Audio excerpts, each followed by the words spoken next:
Olá, meus queridos. Hoje nós vamos falar sobre a questão da função ou da ação do ego que corresponde ao plano comportamental, ou seja, da conduta do sujeito.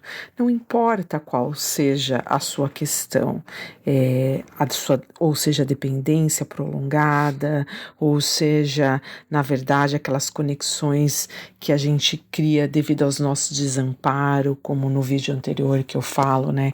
Quando os pais abandonam o sujeito, principalmente quando a gente tem uma mãe que pode ser narcisista, uma mãe que nos desautoriza, nos humilha, ou quando a gente tem ali um nome do pai que foi negado.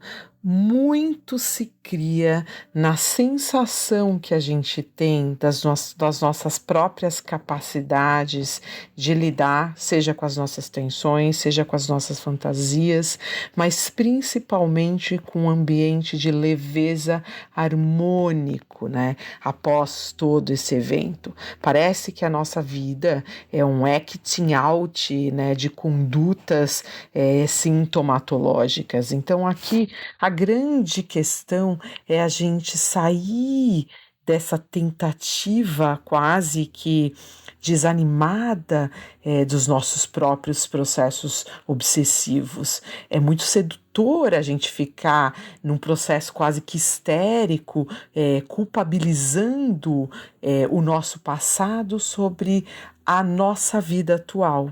Então, a nossa vida atual é um resultado de tudo que aconteceu, seja psicopaticamente questões perversas, né, que aconteceu ao longo do nosso caminho, seja a nossa própria conduta em relação específica a essas coisas que aconteceu com a gente.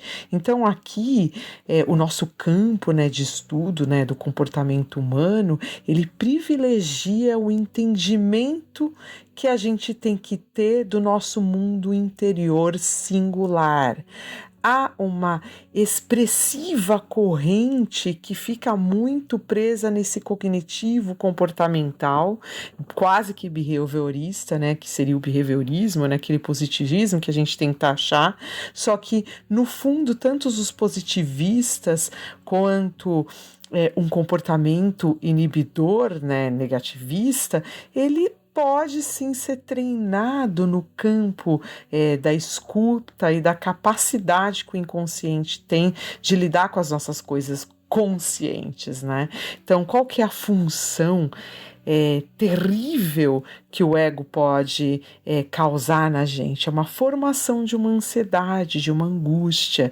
Há um consenso entre os principais psicanalistas que fala que o bebê sofre de uma ansiedade que vem do nascedouro, né? Apesar da ciência psicanalítica ainda não dispor de métodos científicos que mensuram essas questões, é inevitável, sim, que a presença dessas angústias pode estar relacionado, sim, a esses objetos maus, né? Essa mãe que não foi suficientemente boa, esse pai ausente, né? Para a gente poder aqui recortar e, na verdade, costurar esses retalhos, né? Praticamente que a gente sente que ficou desconecto na vida, mas com esses fragmentos, a gente sim pode fazer essa coxa de retalhos, né? A ansiedade descrita a partir de instintos, né, que precisam ser tratados, segundo Freud, né, o ponto de vista econômico, adaptativo, descreve dois tipos de ansiedade: a ansiedade automática e aquela ansiedade que vem de uma angústia sinal, né? Então, assim, a gente tem aqui uma angústia automática e uma angústia sinal. A primeira corresponde ao excesso de estímulos que o ego tem em condições de processar. Por isso que nós reprimimos quando a ansiedade ela é muito grande, né? E quando ela é algo que a gente não consegue, na verdade, dar conta, a gente pode entrar numa posição esquizoparanoide ou mesmo numa posição psicótica, né? Quando a gente fala numa psicose atípica. Então aqui a gente tem que tomar um certo cuidado para que a gente saiba entender de onde vem essa ansiedade, né? O surgimento dessa ansiedade, o nascedouro dessa ansiedade. Então, muitas vezes, as nossas partes traumáticas, mesmo a gente sendo neurótico, elas tentam, de alguma maneira, sair desse processo de inibição, desse sintoma de angústia. O ego, então, ele bota na gente ali uma certa ameaça. Então a gente precisa processar essas repressões. E do ponto de vista, né, do funcionamento da ansiedade, cabe a gente aqui lidar com essas questões no nascimento, a angústia do desamparo. E essa angústia do desamparo, ela fica muito evidente quando a gente tem uma incapacidade de lidar com os nossos traumas psíquicos, quando a gente tem aqui quase que aquelas prototípicas angústias de perdas, né? Aquelas angústias de perda de amor dos pais, e aí você está sempre tentando provar para o seu pai ou para sua mãe. No caso do seu pai ausente, é uma coisa que é quase num processo fantasmagórico. E daquela mãe presente, que é uma mãe que ela atua mais para te rebaixar seu nível de autoestima, de autoimagem, aqui a gente tem que estar fazendo uma conexão de que essa angústia de culpa, de medo de perder o amor de alguém que nem te amparou direito, ameaça quase que a sua função instintiva de preservar a sua própria vida, porque é uma relação quase que a gente fala que é a relação do psicótico, né? Que todo psicótico ele tem ali filiações sadomasoquistas. E essas filiações sadomasoquistas, de alguma maneira, seguram um pouco o corpo na dor.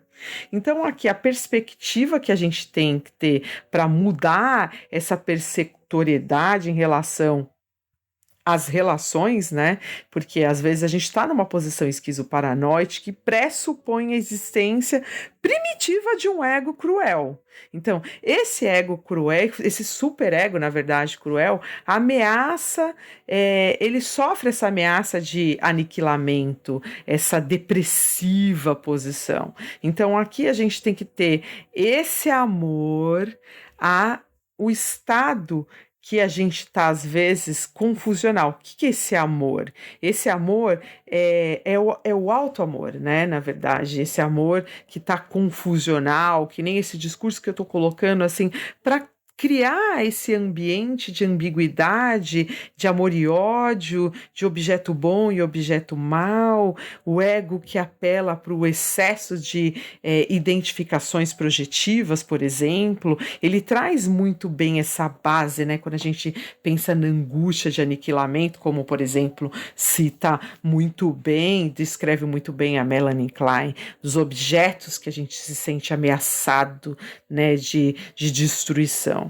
Então aqui a gente tem que emprestar essa coisa que às vezes vem com uma certa angústia, um terror sem nome, e a gente entender que para a gente formar, inclusive, as palavras, quando o nosso paciente está extremamente regredido, ou mesmo quando ele não consegue verbalizar, porque às vezes ele está num quadro clínico, mesmo de uma psicose ali, ou mesmo de uma catástrofe de angústia mesmo confusional.